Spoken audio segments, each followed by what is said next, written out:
वंदे मातरम, आप देख रहे हैं खबर उत्तराखंड। आपके साथ मैं हूं सांची त्यागी। उत्तराखंड में 2022 विधानसभा चुनाव को लेकर सभी पार्टियों ने अपनी अपनी तैयारियां शुरू कर दी हैं। चुनाव की तैयारियों को लेकर बीजेपी के राष्ट्रीय अध्यक्ष जेपी नड्डा 2 दिवसीय उत्तराखंड दौरे पर हैं। हरिद्वार में जेपी नड्डा ने बीजेपी पदाधिकारियों और नेताओं के साथ बैठक की। बैठक में मुख्यमंत्री पुष्कर सिंह धामी, बीजेपी प्रदेश अध्यक्ष पूर्व मुख्यमंत्री त्रिवेंद्र सिंह रावत, तीरथ सिंह रावत समेत कई नेता मौजूद रहे। इस दौरान जेपी नड्डा ने कहा कि देश के प्रधानमंत्री नरेंद्र मोदी का उत्तराखंड से विशेष लगाव है। इसको लेकर लगातार उत्तराखंड पर उनसे विशेष चर्चा भी हुई। जल्द ही कैंसर जैसी घातक बीमारी का हरिद्वार में अस्पताल भी शुरू हो जाएगा।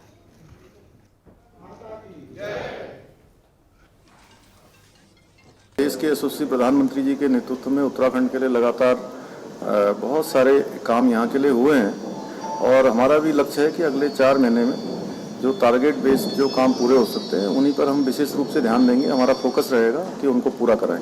15 उपलब्धियां नहीं है, वो 1 महीना नहीं, लगभग 45 दिन हो गया है और 45 दिन में जो हमने लगभग बहुत सारे और ऐसे निर्णय किए हैं और कर रहे हैं, वो कहने के लिए तो वो 200-300 हो चुके हैं। जितने अगर हम उसको लिपिबद्ध करें तो जो 70 जो महत्वपूर्ण थे, थोड़ा सा जो पूरे प्रदेश के लिए थे, उनको हमने एक, चूँकि यहाँ संगठन के सभी हमारे पदाधिकारी गण आए हैं और सब विधायक हैं, सांसद गण हैं, जिला अध्यक्ष हैं, उनके मोर्चों के अध्यक्ष महामंत्री हैं, उनकी जानकारी में आ जाए उनके लिए रखा था और आप लोगों को भी दे दिया कि आप लोगों के माध्यम से पहुँच जाए। राष्ट्रीय अध्यक्ष जी का 2 दिवसीय राज्य प्रवास का आज पहला दिन है। आज सुबह जौलीग्रांट से एयरपोर्ट से जब हम निकले, बरसात के बावजूद भारी संख्या में कार्यकर्ताओं ने उत्साह के साथ स्वागत किया और लगातार रास्ते भर जिस प्रकार का स्वागत कार्यकर्ताओं के द्वारा, जनता के द्वारा किया गया, निश्चित रूप से बहुत बड़ा उत्साह यहाँ की जनता में, कार्यकर्ताओं में है। हमारे लिए तो बहुत ही सम्मान की बात है कि माननीय राष्ट्रीय अध्यक्ष जी लगातार यहाँ पर आ रहे हैं। इससे पहले भी यहाँ आए थे। उनके आने से हम सबको बहुत मजबूती मिलती है। हमारा कार्यकर्ता और ज़्यादा रिचार्ज हो जाता है। जैसे कि शीशा तो शीशा है, अगर कभी कभी उसमें उड़ती हुई धूल आ जाती है तो सफाई करने पर उसकी चमक बरकरार रहती है। हमारे कार्यकर्ता हर प्रकार से सक्षम हैं। जैसे जैसे अध्यक्ष जी आते हैं तो उनके आने के बाद हम दोबारा से रिचार्ज होते हैं, अपनी रीति नीति पर और मजबूती से आगे बढ़ते हैं। कार्यकर्ताओं में जिस तरह का उत्साह राष्ट्रीय अध्यक्ष जी के आने पर है, बड़ा जोश है, उल्लास है, हर्षोल्लास है, उत्साह का वातावरण है और निश्चित है कि ये नीचे बूथ तक जाएगा। राष्ट्रीय देखिए, मुझे लगता नहीं है, जिस तरह के कार्यकर्ताओं में दिख रहा है आपको पूरा उल्लास, हर्षोल्लास, आप दिखाएंगे भी और देख भी रहे हैं, तो मुझे लगता है कि पूरी तरह हम लोग 2/3 बहुमत से जीतेंगे। मैं कह सकता हूं कि जो मॉडल प्रधानमंत्री मोदी जी ने दिया है, उत्तराखंड का तो विशेष चौमुखी विकास किया है। देखिए, सबसे पहले मैं राष्ट्रीय अध्यक्ष जी का देवभूमि आगमन में स्वागत करना चाहता हूं और हमारे राष्ट्रीय अध्यक्ष भी बहुत जमीनी कार्यकर्ता हैं। वो पहाड़ की परिस्थितियों को भी जानते हैं और इस बार मैं जो देख रहा हूँ कि पूरे प्रदेश में एक तरफा माहौल है कि भारतीय जनता पार्टी की सरकार फिर दोबारा बन रही है। लोगों का विश्वास है कि मोदी जी बहुत अच्छा काम कर रहे हैं। लोगों का विश्वास है कि उत्तराखंड की सरकार, हमारे मुख्यमंत्री जी अच्छा काम कर रहे हैं और मैं ये आश्वस्त करना चाहता हूँ उत्तराखंड की जनता को कि 30 दिसंबर तक हम सभी लोगों पे 100% वैक्सीन लगा दें। चुनाव का भी 7-8 महीना बाकी है और कुल मिला करके 4-5 महीना जो बीता है, इसमें पार्टी ने सरकार ने क्या काम किए, उन सरकारों की समीक्षा और मंत्रियों के कार्यों की समीक्षा करना एक अच्छा स्टेप है और समय समय पर ये समीक्षाएं होनी भी चाहिए ताकि विभागीय मंत्री अपने विभाग के प्रति अलर्ट रहे और नए रिफॉर्म्स के साथ और काम कर सकें।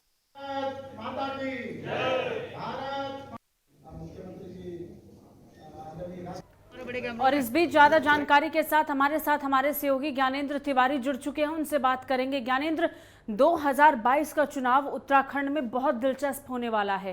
पहली बार आम आदमी पार्टी भी यहाँ चुनाव लड़ने वाली है। दूसरी तरफ हम ये देख पा रहे हैं कि भारतीय जनता पार्टी के कार्यकाल के दौरान ही जिस तरीके से मुख्यमंत्रियों के चेहरे बदले, उसके बाद चुनौती बीजेपी के लिए और बढ़ जाती है। तो कुल मिलाकर ये जो त्रिकोणीय मुकाबला है बहुत दिलचस्प होगा, जिसको लेकर बीजेपी को और भी ज्यादा तैयारी करने की जरूरत है और उसकी एक झलक हम देख रहे हैं इस वक्त।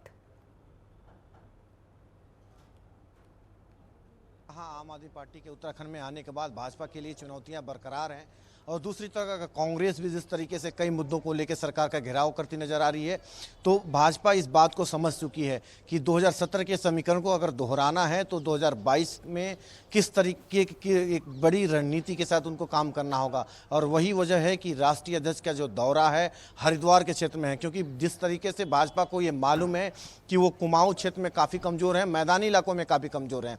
हालांकि हरिद्वार मैदानी इलाके में आता है, वहाँ से भी भाजपा को ये लग रहा है कि वो काफ़ी कमज़ोर होते चले जा रहे हैं। दूसरी तरफ जो कुमाऊं का क्षेत्र है, उधम सिंह नगर इलाके की बात कर लें, नैनीताल की बात कर लें, अल्मोड़ा की बात करें, ये ज़िले ऐसे हैं जहाँ की भाजपा को ये बात समझ में आ चुकी है कि वहाँ ये काफ़ी कमज़ोर होते चले गए हैं। यही है कि पिछले दिनों जो नेतृत्व परिवर्तन हुआ वो वहीं से चेहरा रखा गया और अब एक बड़ी जो बैठक है भाजपा की राष्ट्रीय अध्यक्ष की, वो हरिद्वार में रखी गई है। 2 दिनों की जो बैठकें हैं वो हरिद्वार में टोटल जो 6 बैठकें हैं वहीं हो रही हैं। 2 हालांकि कार्यक्रम रखे गए हैं, जिनमें से एक कार्यक्रम रायवाला में रखा गया है। अच्छा, सबसे बड़ी बात यह ज्ञानेंद्र, ये जो बैठक हुई है इसमें तमाम सांसद उपस्थित थे, उनके लिए थी ये बैठक, इसके साथ ही विधायकों के लिए भी ये बैठक थी। यानी कुल मिलाकर जो हम केंद्र में देखते हैं, भारतीय जनता पार्टी की कोशिश होती है कि तमाम दिग्गजों को जमीन पर उतारा जाए, आम लोगों के बीच में भेजा जाए। वही कोशिश अब उत्तराखंड में होगी। उत्तराखंड से जुड़े सांसद और वहां के विधायकों को जमीन पर उतारा जाएगा, लोगों के बीच में ये तैयारी है।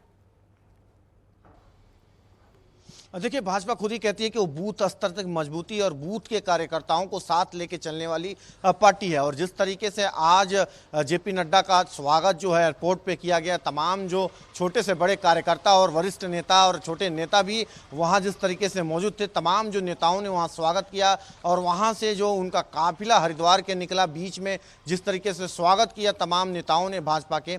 और कहीं ना कहीं जिस तरीके से हरिद्वार में बैठकों का जो दौर रहा, 2 बजे जो बैठक हुई, जिला जो अध्यक्ष हैं भाजपा के, जो पदाधिकारी है उनके साथ बैठक रही, उसके ठीक बाद जिस तरीके से विधायकों और सांसदों की बैठक रही और अब मंत्रीगणों की जो बैठक बहरहाल चल रही है, इसके बाद जिस तरीके से पन्ना प्रमुखों की बैठकें अभी होनी बाकी है। कुल मिला के एक कहीं ना कहीं सभी जो तबके से जुड़ के जो बैठकें करने का दौर है वो राष्ट्रीय अध्यक्ष का हो रहा है। हर एक व्यक्ति के पार्टी से जुड़े हर एक पदाधिकारी के मन को टटोलने का जो काम कर रहे हैं जेपी नड्डा।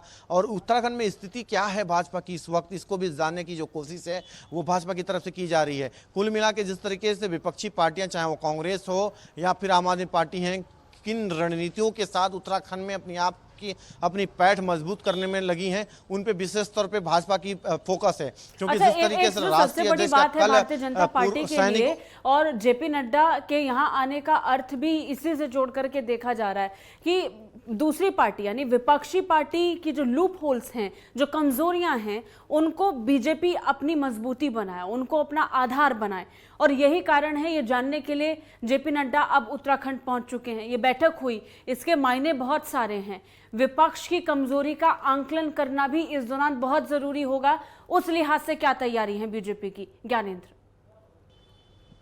देखिए, जिस तरीके से विपक्ष ने जिन मुद्दों को उठाया है ना साची, उस पे गौर करने की बात है। विपक्ष ने जिस तरीके से आम आदमी पार्टी की बात करें, आम आदमी पार्टी की तरफ से जिस तरह से कर्नल कोठियार को चेहरा बनाया गया, वो सैनिक पृष्ठभूमि से जुड़े हुए व्यक्ति हैं और ऐसे में सैनिक बाहुल्य क्षेत्र उत्तराखंड माना जाता है साची। और ऐसे में इस चेहरे को अगर आगे लाया जा रहा है तो कहीं ना कहीं भाजपा के लिए चुनौती है।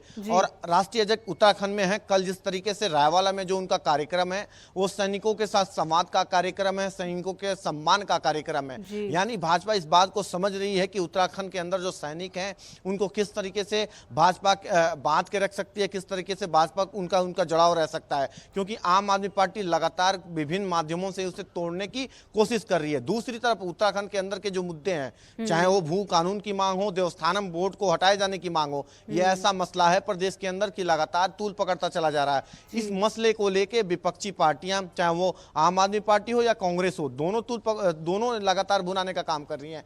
ये ऐसे मसले हैं जिनको लेके भी राष्ट्रीय अध्यक्ष फोकस करेंगे इन बैठकों में, क्योंकि अच्छा, जिस कुल तरीके से मिलाकर कल अब की जो मुलाकात के कार्यक्रम है वो साधु बता रहे हैं वो महत्वपूर्ण जरूर हैं, लेकिन देखना दिलचस्प होगा कि इसको आधार बना के आगे कैसी तैयारियां होंगी, क्योंकि अगर जितना ज्यादा मजबूती यहाँ बीजेपी को मिल रही है उतनी विकट परिस्थिति आने वाले दिनों में देखने को भी मिल सकते हैं। इसलिए एक एक कदम फूक फूक कर रखना होगा। चलिए, बहुत शुक्रिया ज्ञानेंद्र तमाम जानकारी के लिए हमारे साथ जुड़ने के लिए। तो